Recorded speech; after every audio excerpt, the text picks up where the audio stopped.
The Stage 3 playoffs are finally over, and they have been without a doubt the most interesting and entertaining stage playoffs so far, with non-stop excitement and some major upsets that brought us an amazing finale that we witnessed between the Shanghai Dragons and San Francisco Shock.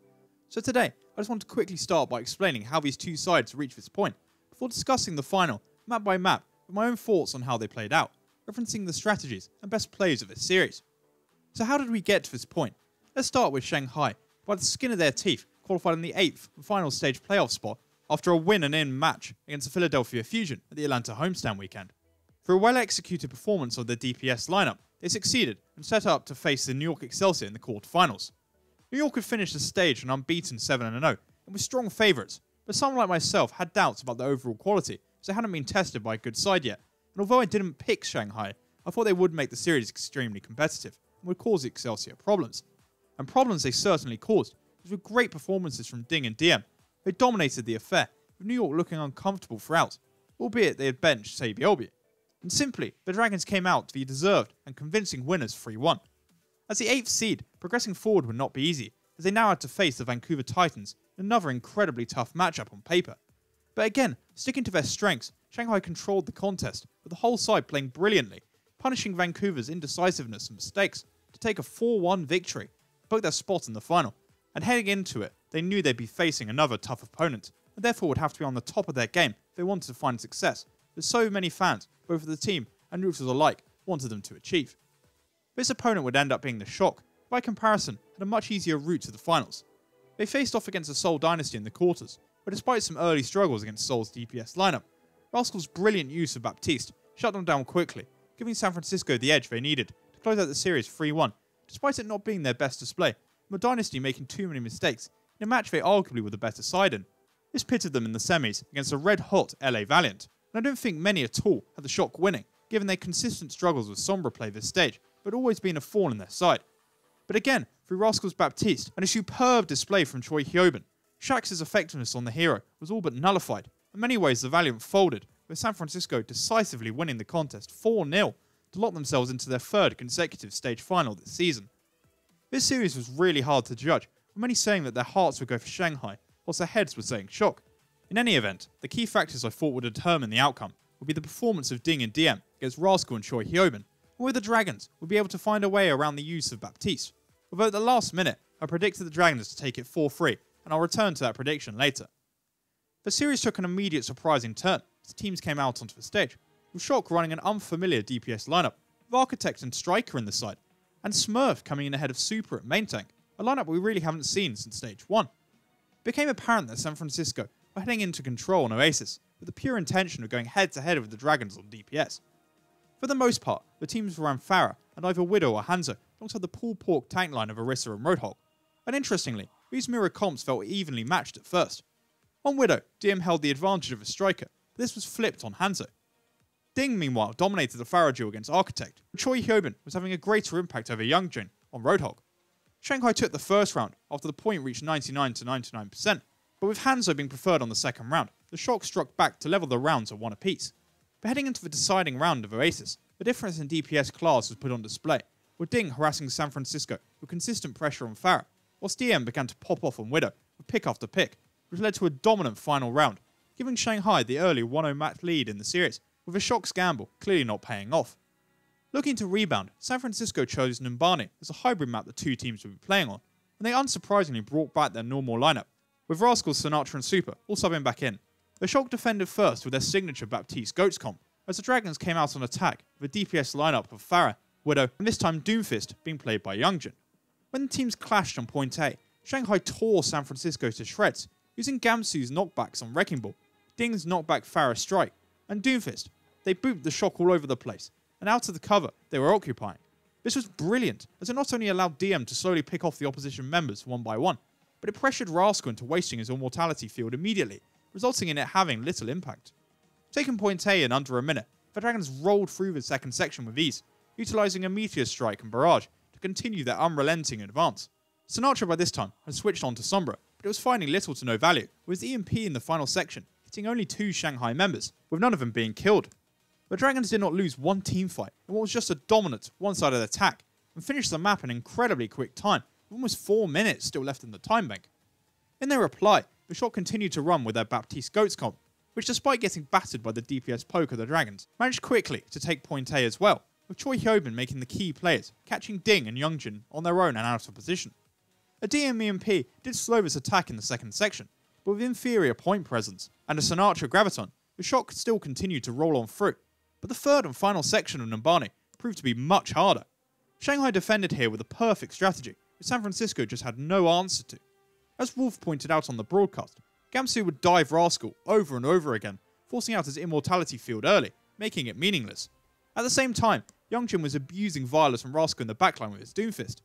To add insult to injury, Luffy and Diem set about keeping Choi asleep or hacked most of the time, rendering his D.Va useless and unimpactful.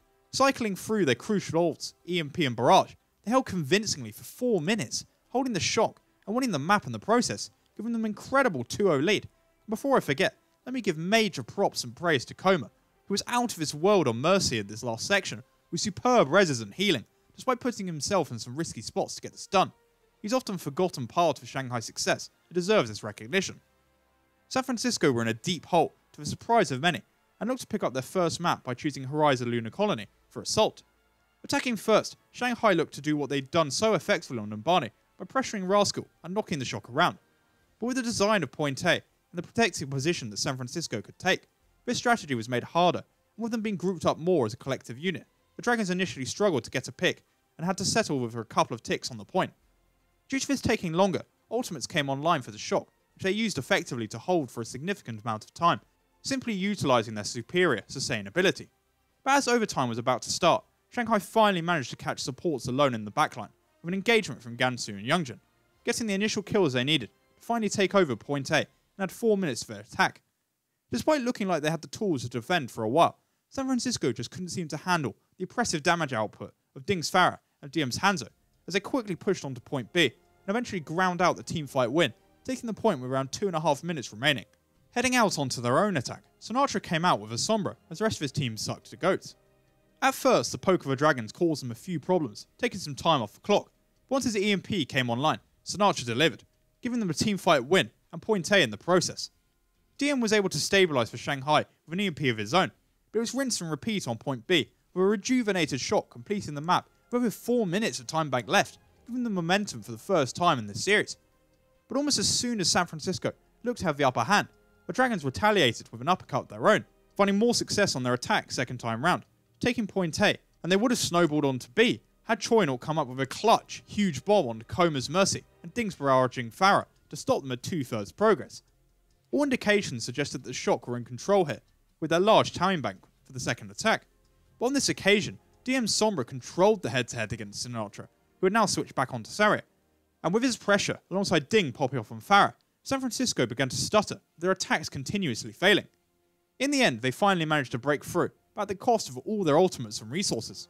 With no time left on the clock, this gave them one attack onto Point B, and with an EMP available to DM, Shanghai quickly and easily took advantage to wipe their opponents, and thus win the map, giving them an astonishing 3-0 lead at this point in the match, and now only one map away from the Stage 3 title. This was now clearly a crisis for the Shock, who would need to pull off a miraculous reverse sweep if they wanted to become back-to-back stage champions and defend their playoff crown. And they decided that their last stand would begin on the escort map Havana. Interestingly, whether this was a point picked up by Krusty and the coaching staff, or instead by the players, San Francisco committed to running Sinatra over on Sombra rather than Zarya, as this had been so successful when run during their first attack on Horizon. Running a comp more associated with Shanghai, with Violet for once actually playing Ana, and he was actually looking really good on him, which begs the question as to why he wasn't playing it earlier. The Shock gathered momentum through the map in this DPS mirror, with Rascal and Sinatra punishing what was for some time a shaky and mistake-riddled defense from the Dragons, with very poor ultimate usage, which allowed San Francisco to reach the last section with ease. Of course, this is the hardest section of the map to attack, and they were eventually held at the fort gates, with Shanghai finally starting to get back into their rhythm, with some nice stuff from Youngjin on Rohol, and Koma and Ding rained terror from the skies of their pharmacy. The equation was now simple: finish Havana and Shanghai would be Stage 3 champions. But whether it was pressure or a lack of focus, maybe even complacency, the side could never get their attack going and reply. Their coordination of ultimates just disappeared, with terribly used EMP, Nano and Barrage, as a resurgent Shock held firm and dominantly held them to the first section as time expired, winning them one map back, with the score now 3-1, giving the team and their fans a glimmer of hope. Having been defeated for the first time, the Dragons received the map choice and went for the control map Ilios, on which they hoped to close out the series once and for all. To no one's surprise, San Francisco didn't risk bringing out their alternate players as they had back on control map 1. Initially though, it went so well for Shanghai, as after capturing the well point first, they brutalised the Shock's DPS attack, not allowing them to gain any control of the objective, eventually putting a stamp on the round with a sick hook from Youngjin onto Rascal Sombra, which had EMP at the time, so it closed out the round 100-0.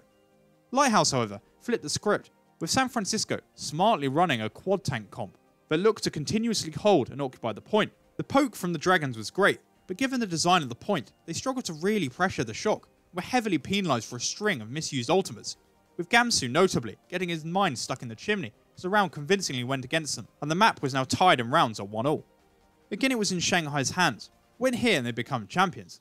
But in a weird move, despite the map being a Widow-friendly one, they opted into running a Sombra Mirror into San Francisco, and became acutely apparent in this head-to-head, Sinatraa was destroying Diem, particularly when it came to his use of EMP, with Diem either mistiming it or getting no value from it, whereas Sinatraa was consistently winning teamfights with it. It looked simple enough for the Shock as they approached 100%, but incredible turnaround from a last second touch flipped the point back to the Dragons in the last moment, and it just seemed like it was written in the stars.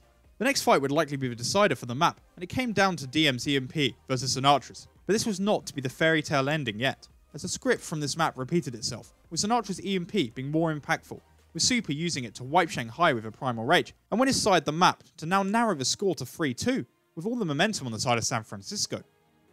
It didn't seem feasible, but the Shock were dragging themselves kicking and screaming back into the series, and now we're halfway towards completing this historical reverse sweep, as it appeared the pressure was getting to the Dragons, their control and play looking very sloppy. The remaining hybrid maps hadn't seen much success for Shanghai, but they hoped Eichenwald would bring them the elusive victory. This map played very similarly to Havana, with San Francisco effectively executing a Pharah Sombra 2-2-2, which picked the Dragons apart, with Sinatraa continuing to dominate the Sombra duel. And while Sting continued to be a nuisance to them on Pharah, Choi Hyobin was excellent in alleviating that pressure, was putting his own pressure on as well, allowing the Shock to roll on through the first two sections with little meaningful opposition. All that Shanghai really achieved was taking some time off the clock with their ultimates, and they just didn't seem structured and confident in their defence. Another Sinatraa EMP proved to be the catalyst for the final section, allowing his side to finish the map with 3 minutes left. Gathering themselves, the Dragons returned with more of a plan on their attack, with Luffy becoming better at dealing with Sinatraa sleeping him on a number of occasions, whilst Youngjin and Diem started to win a few more of the Hog and Sombra duels respectively. And although it was a little slower, they themselves managed to complete the map on the back of a huge EMP that just caught Moth, who had Sound Barrier, to finish the map with half of the Shock's time remaining. Initially, Shanghai's second attack looked solid and set to take point A, until Choi came up clutch on Roadhog with 2 key picks, including one onto Koma's Mercy. And despite having EMP shortly available to them, a messy engagement at this late stage resulted in a signature and terribly timed Shang 9, at which point people started to think the Dragons had well and truly bottled it. Unsurprisingly, this opportunity was taken in earnest by the Shock, who ploughed onto the point immediately, and with early picks captured their needed percentage to win the map and extraordinarily level the series at 3 apiece. Well, the impossible was now well and truly possible, as we arrived at an improbable map 7, with all the momentum in San Francisco's favour, having won the last 3 maps, and then they almost seemed destined to pull off the reverse sweep, with Shanghai replicating their old Kongdu Panthera antics, looking boomed and about to choke away what had seemed to be a guaranteed victory. But finally, we saw a change from the side. For this final pivotal map, Diem wasn't going to continue to go head-to-head with Sinatraa in the Sombra Mirror that he was losing, but instead he would return to playing Widowmaker, which he'd been popping off on earlier in the series. This proved to be an inspired change, as his pressure, alongside Ding's on Pharah, started to rekindle the early success they'd had in the series against the Shock, with Sinatraa being far less effective now on the Sombra than he had been in the last 3 maps. Eventually, San Francisco took the first section, but amazingly, for the rest of their time back, they were held at the beginning of the second section by Shanghai. Initially, it was thanks to some pop-off clutch kills from Gangsu and Youngjin, and then when they died from Ding and Diem, who was having a nuts final map on Widow, as if he was on a solo mission, the Shock, despite having a massive spawn advantage, unable to really get anything going. And again here, I have to put so much praise onto Koma and his Mercy. The man was an unbelievable machine here, keeping his team alive, and pulling off some ridiculous support and reses, despite finding himself in the thick of the fight for a long time. With such a brilliant defensive display, the Dragons knew they just now needed one teamfight win after capturing the first section, and they would be champions. The Shock were not going to go down without a fight though, and a fantastic contest ensued between Ding and Choi, with the pair evenly matched in their Pharah vs Roadhog matchup. And I have to say that easily Choi Hyobin was the best and standout San Francisco player all day, and was amazing throughout this series, and his performance should certainly be commended. But Ding got the last laugh with a massive barrage that got his side through the first section. Over 4 minutes were on the clock, and San Francisco would need one of the best defences ever if they were to win. Alas, DM and the rest of Shanghai were having none of it. The kills came through, wiping the shock, and the payload marched towards its destination.